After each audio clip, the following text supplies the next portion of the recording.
Good day everyone, my name is Alysa Madelo, and for today's video, I will be discussing all about the debt management. So, what is debt management? So, in this video, we will going to discuss or I will going to discuss all about the debt management.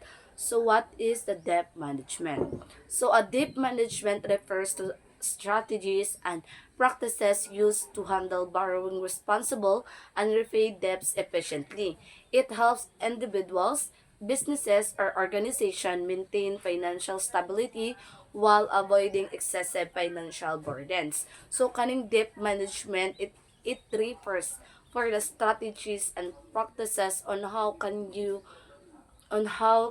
manage your debt, or how can you manage the money that you're holding, or how can you manage on how can you borrow. So in this video we will all tackle that mga strategies and practices to borrow or to manage debt. So especially that my topic is debt management.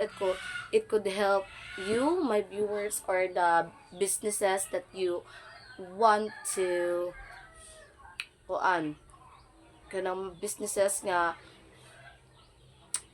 kanang palubog na sa utang. So it could he- it this video could help them, and also the organization maintaining financial stability. So I will going to discuss the key elements of debt management. So the first one is budgeting. So we all know what is budgeting mano. So budgeting, so create a realistic budget to track income, expenses, and debt payments. So og naa na kay kanang kibali og may money na ka nagihawidan, you need to make a realistic budget. For example, ang imong income, imong expenses, and debt repayments. So, kibali ang imong income for a month is 10K, tapos imo siyang kuhaan for your expenses, kibali imong mga daily needs, imong mga kinahanglanon nga magamit nimo. And also, diha sa imong income kamukuha sa imong ibayad sa imong mga debt payments. For that things nga, if may realistic budget ka, dili ka maglisod on how can you manage your own money. So, second, prioritize essential needs and allocate fund for debt repayment. So, prioritize essential needs. So, this statement is saying nga kuan ang imong first nga buhaton sa imong budgeting is imo anay i-prioritize ang imong mga essential needs like foods or electricity or kuan mga maintenance. So pwede nimo siya i-add din sa imong mga budgeting. Tas allocate fund for debt repayment. So kaning allocate fund for debt repayment, diri ka imong i-allocate ang imong money para makabayad ka sa imong mga utang. So the next one is prioritizing debt. So pay off high interest debt first to reduce overall interest cost. So this means that if may kanang debt or may utang ka nga na ay higher interest, so mao na siya imong i-prioritize og bayad. Kay since kabalo ka nga once dili nimo siya mabayaran is may higher interest siya, so maglisod na pud kag bayad adto. So you need to kuan you need to pay the higher interest debt o maintain minimum payments on other debt to avoid penalties. So kani sa prioritizing debts, galaong pod ni i-maintain ang mga minimum payments. For example, kanang mga gagmay ra nimo na mga utang. Excuse me. kaning maintaining minimum payments galaong diri ang kuan. If may mga utang sabkaw nga kanang mga gagmay lang, so you need to pay gihapon, dili gihapon nimo siya pabayaan kay it could be kuan manggod kuan lang. Kana bitawng mo taas pa siya. For example, kanang nakay mga bayron nun weekly like 50 pesos lang ing ana. So i-pay nimo siya kuan kanang weekly for wala para dili siya dako ang iyang interest kay og dili ka magbayad di ba usually sa mga utang kay magkadako ang interest if dili nimo siya bayaran. So you need to prioritize debt. Imo siyang i-prioritize ug unsa imong bayaran ug unsa imong need na bayaran. So the next one is the debt consolidation. So combine multiple debts into a single loan with lower interest rate for easier repayment. So for example, may tulo ka utang and then maglisod ka og bayad adtong tulo. For easier repayment, you need to combine. Katong tulo nimo siya ka utang, imo siyang combine sa single loan. Imo siyang iisa sa kanang single loan nga with lower interest. Sa kana nga pamaagi, bayaran nimo ang imong utang, isa na siya sa katong tulo nimo ka utang, mabayaran nimo siya isa na. Tapos dili ka maglisod kay kuan man siya lower interest rate man siya. So og if may bayaran na naka kuan na kanang dili na ka maglisod kay it could be itibo na nimo to siya og bayad. Mao na siya ang debt consolidation. So the next one is negotiating with creditors.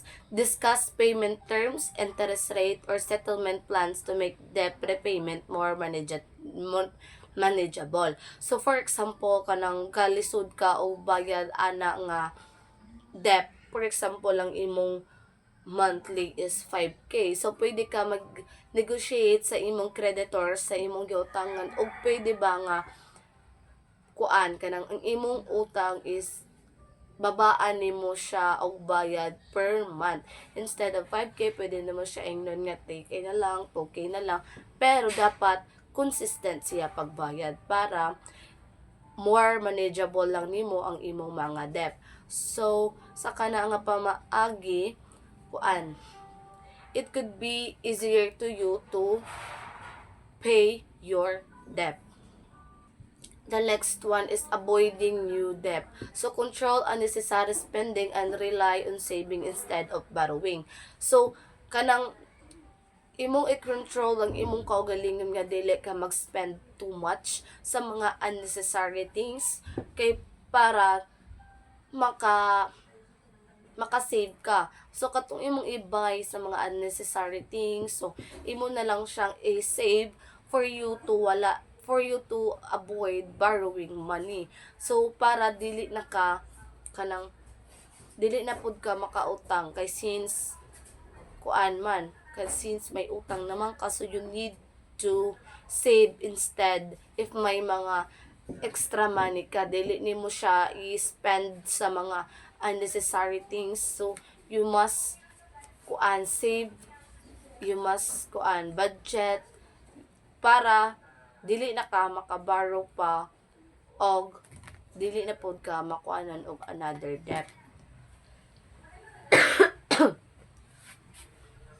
Kay para avoiding new debt, di ba, kay since kay ang kasagaran ang uban is mangutang na lang para ibayad sa utang. So for you, if may extra money ka, dili nimo siya i-spend para if may emergency ka, dili ka maka-borrow na pod og another na pod nga utang. Sa kana na paraan, mabawas-bawasan nimo ang imong utang.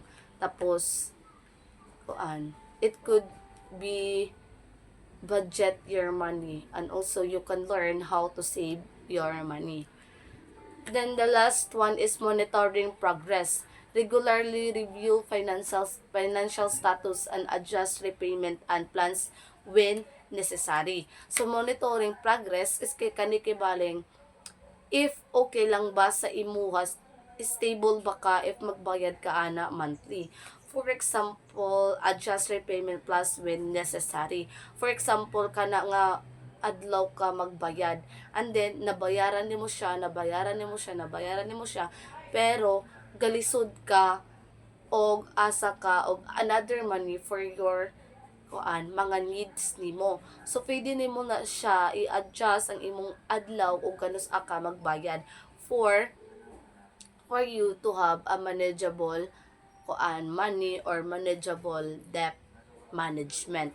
So regularly review financial status kay bale gabayad ka na nga time tapos pag human mo og bayad ana na time, so okay na ba ka kanang makalihok ba ka og imuha lang dili ba ka galisod sa money. So you need to monitor your progress on saving or budgeting your own money and also to repay your mga debt.